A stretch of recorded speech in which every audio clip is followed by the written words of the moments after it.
So welcome to the International Online Conference, Creating Stability Within Uncertainty. And then there's a subheadline, Flexibility, Surrender, Presence, and Initiative, various qualities or competencies that this conference will be about. And with us today is Mr. Thakur Powdyel from Bhutan. Mr. Powdyel was the first education minister of Bhutan. This was elected, part of the election 12 years ago, which was the first election in Bhutan, and he was serving as the first education minister. His background is for many years was education, and he served for 5 years. The elections in Bhutan, the government is for 5 years. If you may not know, as an audience in Israel, Bhutan was ruled by a king, and then the king then decided democracy will begin to happen, and that's when the first election took place. So thank you for being here and allowing us to listen to your insights and understanding a little history and wisdom in this time of uncertainty and anxiety caused by an unexpected event, unexpected virus that landed, and including in Bhutan, and we'll hear about that in a minute.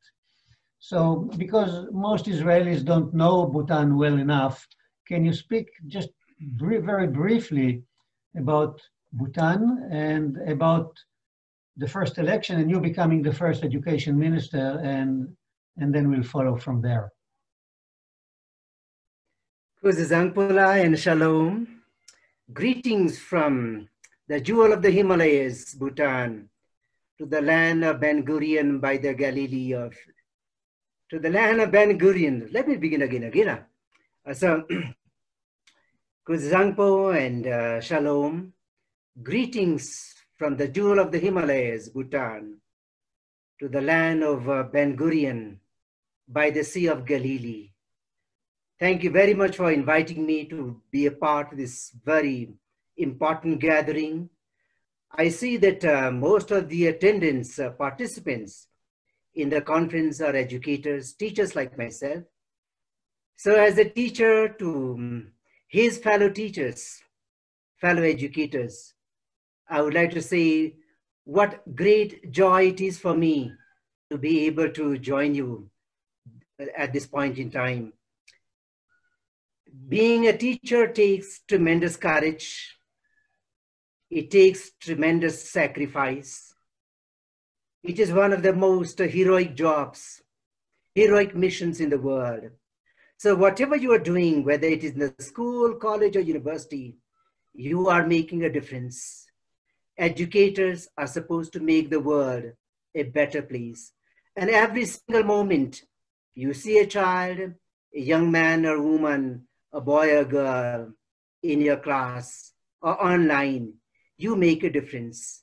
So to all of you educators, I would like to say, what a great service you're providing to your society and to the world and making a difference.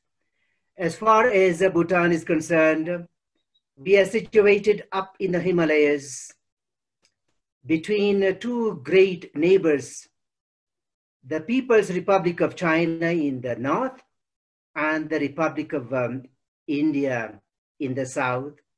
We are a small country, 300 kilometers east-west, 150 kilometers north-south as the crow flies. But as small as Bhutan is, it has a very ancient long history going back to several centuries. Bhutan has been a monarchy for almost all of history. But in 2008, the first elections to the parliament were held. This was at the behest of the King of Bhutan, His Majesty Jigme Singha Wangchuk, who we revere as the King of Destiny. He was He was our fourth king, and we are very fortunate to have him guide the country even today through his wisdom. But His Majesty, the fourth king, decided that Bhutan would have to go democratic.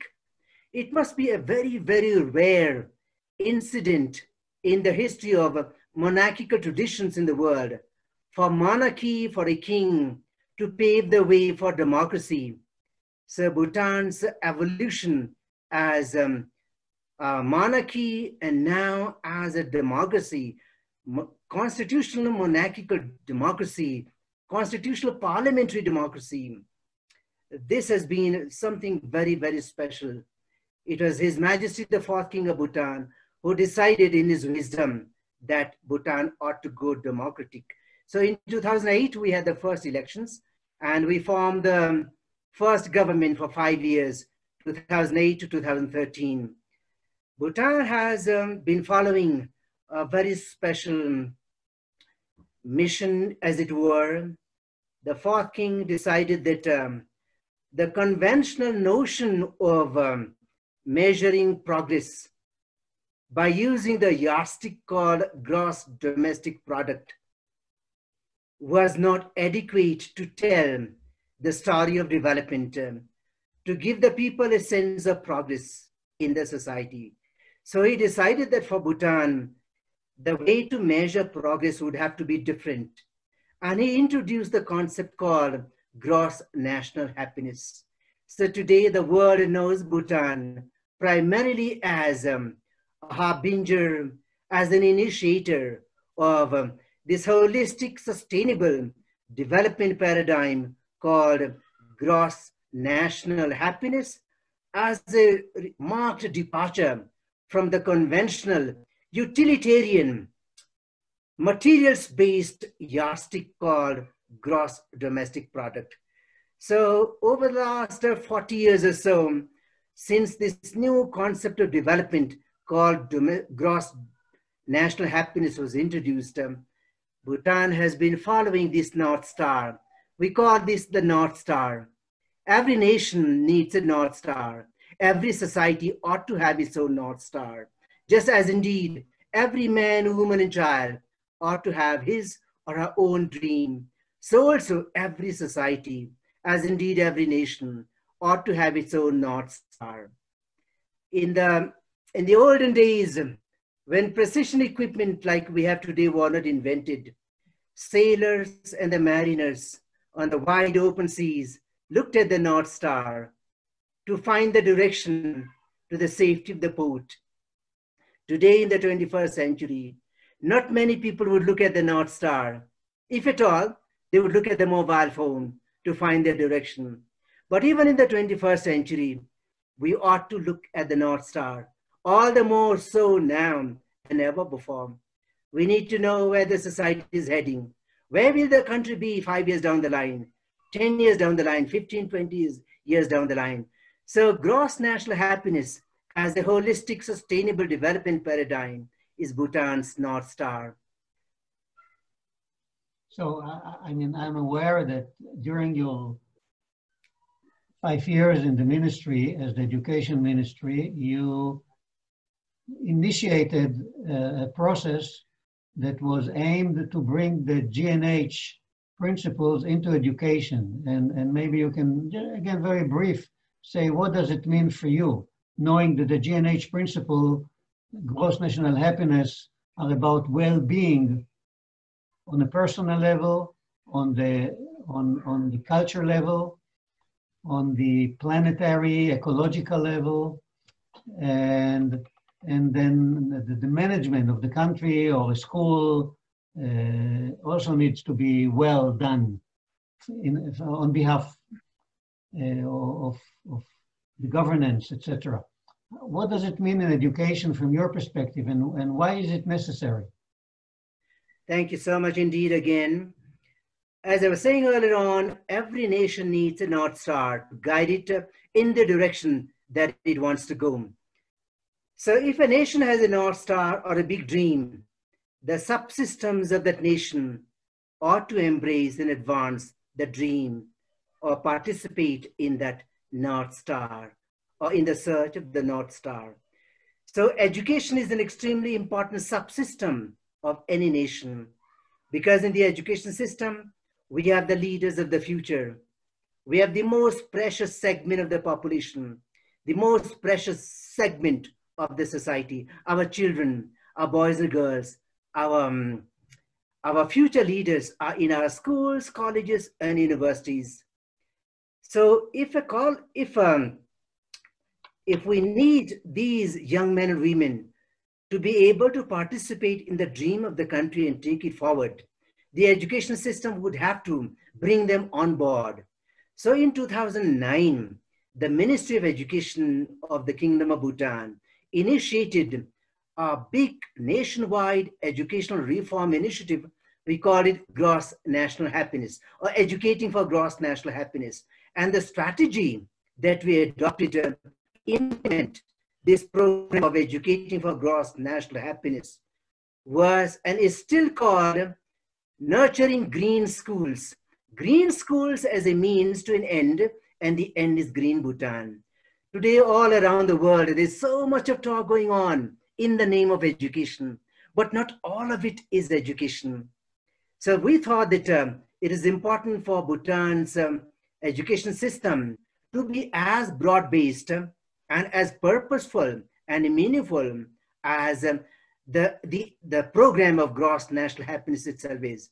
So what we did was collect all the school leaders of the country and the deputy leaders of the country and put them through an extensive 360,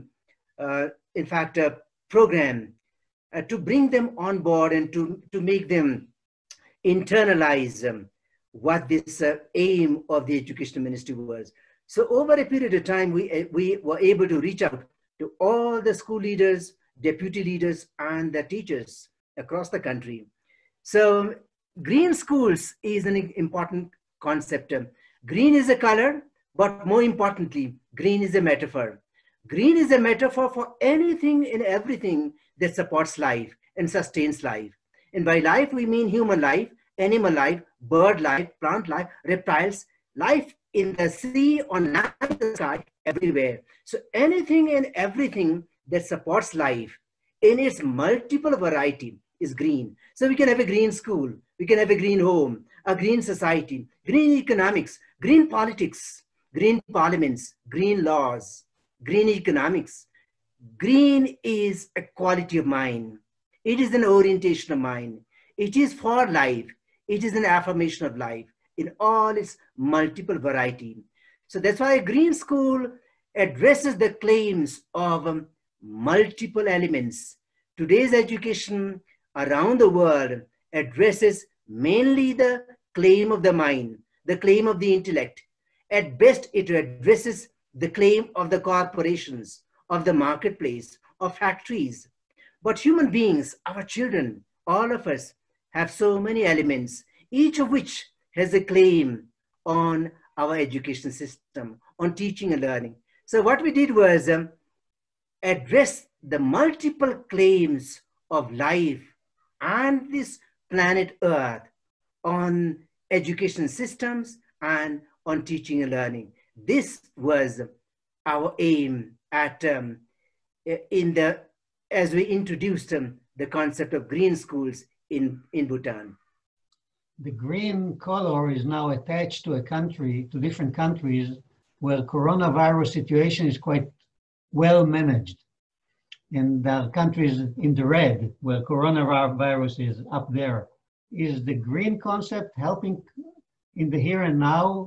Bhutan, where we have India, I mean, we know in India there is a significant amount of coronavirus situation. In China, that's where it all began. And so what's the story in Bhutan? As I mentioned earlier on, green is pro-life. Green is for life. Green is life. It is positive. It is beneficent. Green is pro-life. So at this point in time, when the whole world is literally choking under the yoke of COVID-19, Bhutan has been spared the worst. As of now, we have had no internal transmission. We have no fatality. His Majesty the King of Bhutan has been leading the intervention efforts from the front. We have mounted very stringent prevention measures. And at this point in time, even though there's still anxiety, there is still the fear of the uncertain. However, this is one of the finest times in Bhutan in the sense that the whole country has come together as a family under the leadership of His Majesty the King. And everybody's coming forward to make their own contributions, including the farmers who produce vegetables and raise livestock, the volunteers, the service forces, the business community, the industrialists, educators, civil servants, parliamentarians, everybody has come together. And this is one time when, with all the anxiety and the uncertainty that we still have, when Bhutan has come as a family together. So we hope that there will be no major changes. At the moment, the situation has been handled very well. However, in the neighboring countries, the number of cases has been rising, so we're worried. And as a country, we also feel for the world. We pray for the world. The head of the monastic institution in Bhutan, His Holiness Chapje Rinpoche, has been conducting prayers across the country. So it is the monastic institutions, the society as a whole, the civil service, everybody has come together. And so far, we have been able to keep the virus under control. There have been some imported cases. Our Bhutanese people working and studying in different parts of the world are coming back. And some of the cases that have been recorded in the country have come with our Bhutanese citizens coming back from different countries. We have about 13 cases in total in isolation at the moment. About 83 have recovered, and we have altogether around 100 cases reported so far. All imported, no internal transmission, no fatalities, and the vast majority of the cases have recovered. So we hope and pray that we'll be able to keep the virus under control.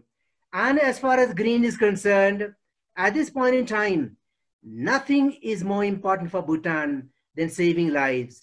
His Majesty the King has desired that not a single life should be lost to coronavirus.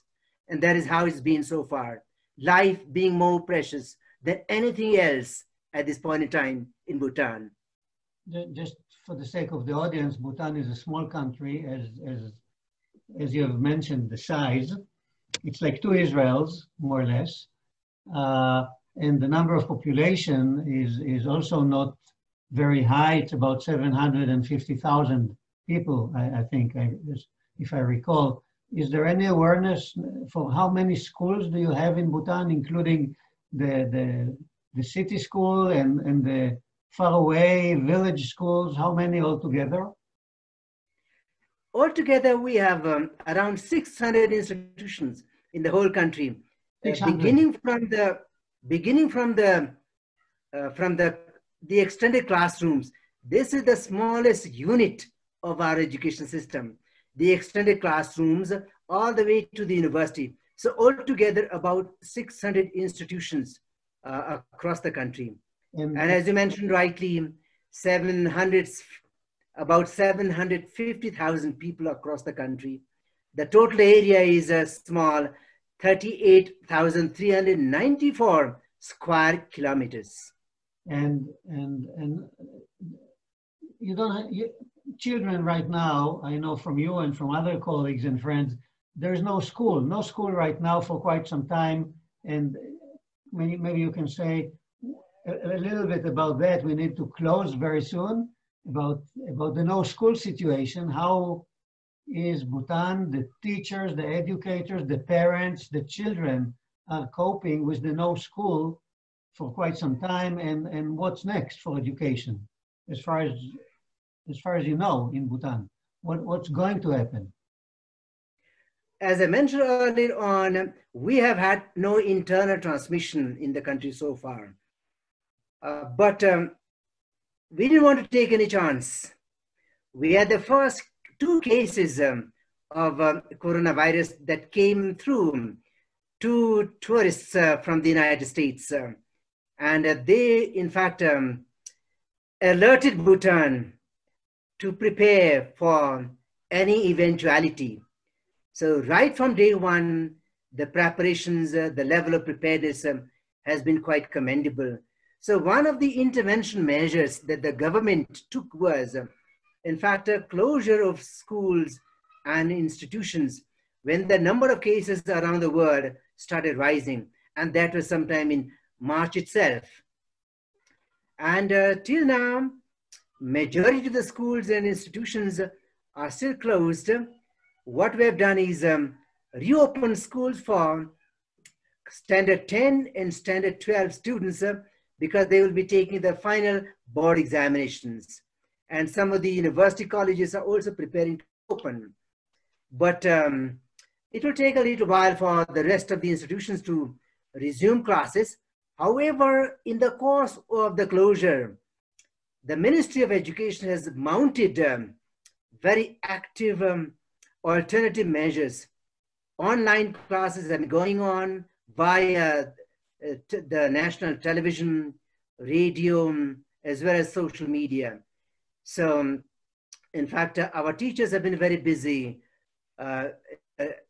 delivering online classes to students via different media. And in cases where it's been difficult for children to cope with online classes, our teachers have been traveling from home to help students.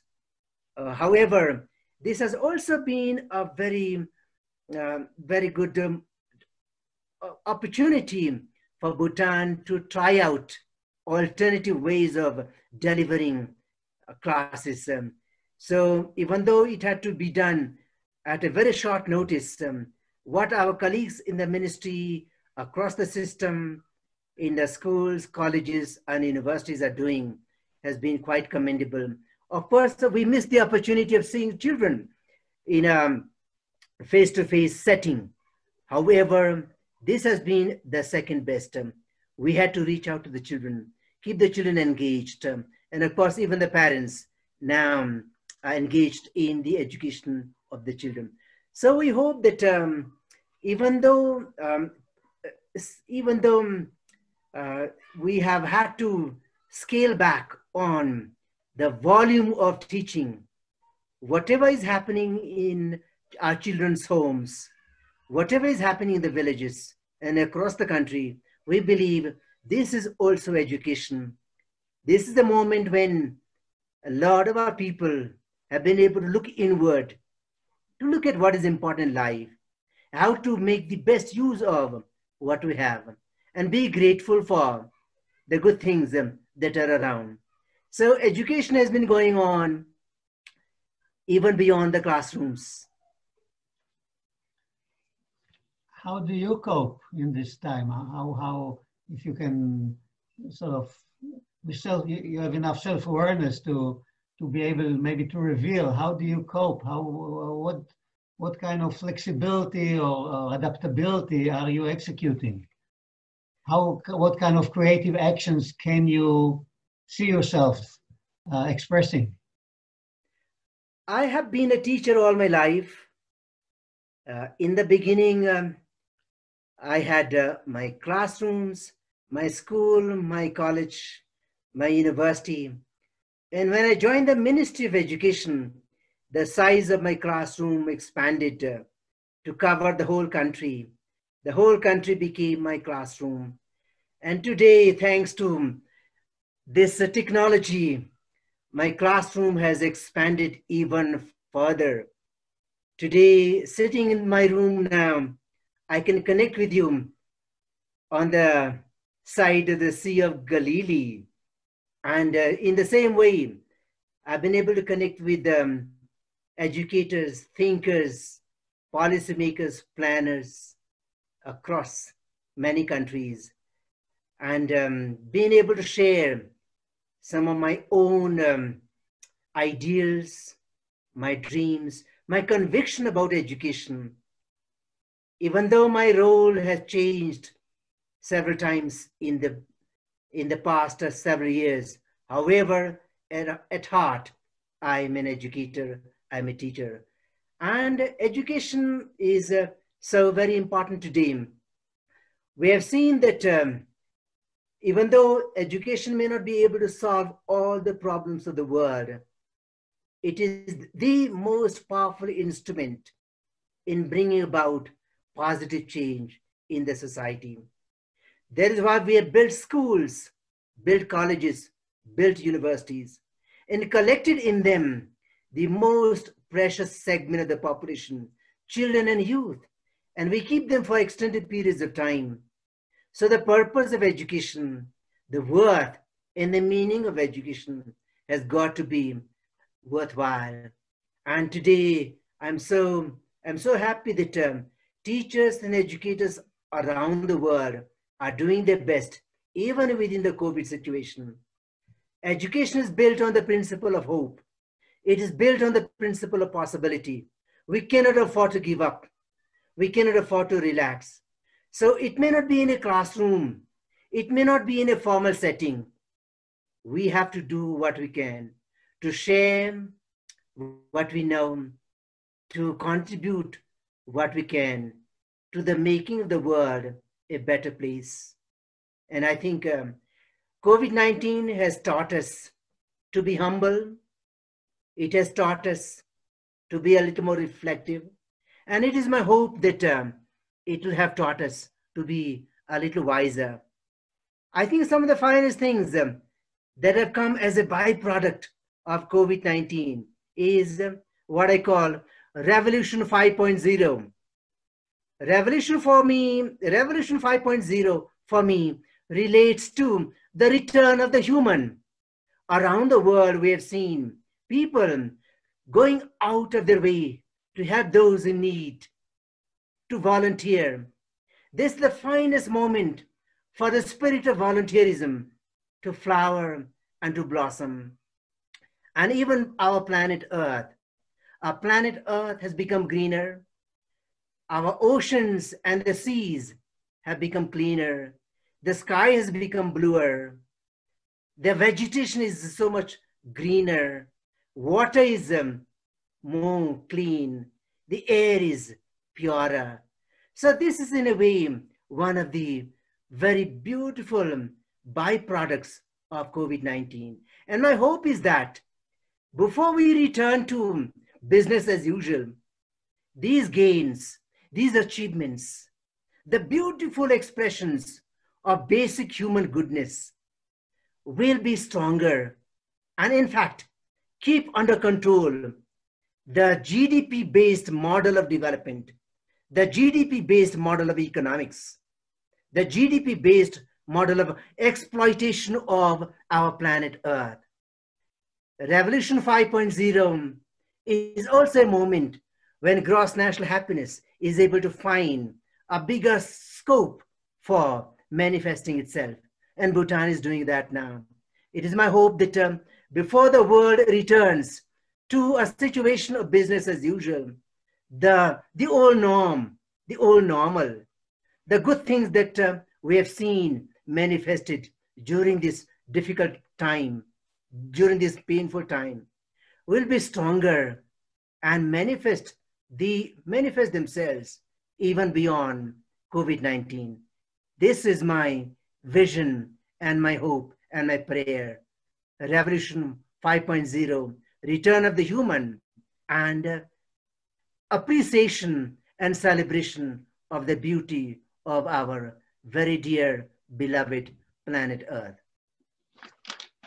I think we are going to end here with this vision and hope and prayer for a betterment of education, society, and the planet in this time of uncertainty. Thank you for giving us your time and your wisdom and your insights and your experience and your care and your humanness. And one day I still hope when flights are back for us to meet again in Bhutan and for us hopefully to meet for the first time in Israel, as you say, in the land of Ben Gurion, and maybe visit the Sea of Galilee. I would love to do that. And thank you so much again for having me participate in this very important effort. And to all the viewers and the participants, the members of the audience, I would like to offer this prayer for peace, for your good health and happiness wherever you are. Stay safe, take care of yourself, and may all be well with all of you. Thank you and Tashidili.